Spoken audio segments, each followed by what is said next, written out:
এজন্য বিষ্ণু বললেন আল কবর রাউদাতুম মিন রিয়াদিল জান্নাহ আও হুফরাতুম মিন হুফারিন নার। কবর হলো কারো জন্য জান্নাতের বাগান, কারো জন্য জাহান্নামের গর্ত।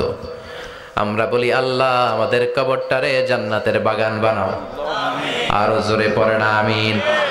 আবার বিষ্ণু বললেন ইন্নাল কবর আউয়াল মানজিল মিন মানাজিলিল আখিরাহ। কবর হলো আখিরাতের মঞ্জিলগুলোর প্রথম মঞ্জিল। আখিরাতে একটার পরে একটা অনেকগুলো স্টেশন আপনাকে পার হতে হবে। প্রথম স্টেশনটার নাম হলো কবর। প্রথম স্টেশনের নাম কি? এই কবর নামক স্টেশনে যদি আপনি মাফ পেয়ে যান, সামনের সব স্টেশনগুলোতে মাফের ব্যবস্থা করবে কে? আল্লাহ। আর কবর নামক স্টেশনে যদি ধরা খেয়ে যান, আপনার মায়ের আছে না নাই? লাশটাকে যখন রাখা হয়, লাশটা চিনে কে আমারে রাখলো, কে আমাকে ধৌত করলো, কে আমারে কাফন পড়ালো। এজন্য কবরের আযাব থেকে বিশ্বনবী পানাহ চেয়েছেন। বিশ্বনবী বলেছেন আল্লাহুম্মা ইন্না নাউযু বিকা মিন আযাবিল কবর। ও আল্লাহ, কবরের আযাব থেকে তুমি আমাদেরকে বাঁচাও, পড়েন আমিন। কবরে মুমিনদেরকে 4টা প্রশ্ন করা হবে, কাফিরদেরকে 3টা প্রশ্ন। চিৎকার করে বলেন মুমিনের প্রশ্ন কয়টা? আর জোরে বলেন।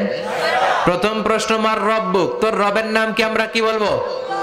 আল্লাহ আমারে রব, এই রবি আমার সব, দমে দমে তনু মনে তারি অনুভব। আল্লাহ আমারে রব, এই রবি আমার সব, পড়েন আমিন। দ্বিতীয় প্রশ্ন আমার দিন, উত্তর দিনের নাম কি, ধর্মের নাম কি? তৃতীয় প্রশ্ন আমান হাযার রাজুল, এই লোকটাকে কে? আমরা বলবো মুহাম্মদ সাল্লাল্লাহু। 3টা প্রশ্নের উত্তর যখন আপনি কবরে করে দিতে পারবেন, অতিরিক্ত একটা প্রশ্ন ওয়ামা ইলমুক, এই যে 3টা প্রশ্নের উত্তর পাল্লা, কেমন করে উত্তর জানলা, কোত্থেকে শিখেছো? নকল করে আনছো কাফনের কাপড়ে? পরীক্ষার হলে নকল আছে না নাই?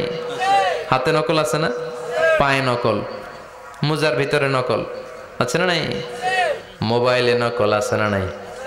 নকল থেকে আল্লাহ তুমি বাঁচাও। আরো আসতে কোন আমিন। কিভাবে জানলা, কেমন করে 3টা প্রশ্নের উত্তর শিখলা? What is the source of your knowledge? তথ্যসূত্র কি? আপনাকে বলতে হবে আমি যেই কিতাবটা থেকে শিখেছি কিতাবটার নাম কি? চিল্লায় বলেন কি নাম? আসে আর চলে যায়। প্রতিদিন মাইকে অ্যানাউন্স শুনি অমুক এলাকার অমুক লোক নাই, দাদা গেল, বাবা গেল, বড় ভাই গেল, আত্মীয় স্বজন গেল, আমাকেও যেতে হবে, এই চিন্তা মাথায় নাই। চিল্লায় এখন ঠিক কিনা? এজন্য লাইফটা হলো one time, one chance, second কোনো চান্স আপনাকে দেয়া হবে নাকি? কাফেররা বলবে ইয়া রাব্বি আরেকটা সুযোগ দেন, লাউ আন্না লানা কাররা ইয়ানি মাররা, আল্লাহ আরেকটা সুযোগ যদি পেতাম দুনিয়াতে ভালো করে আসতাম।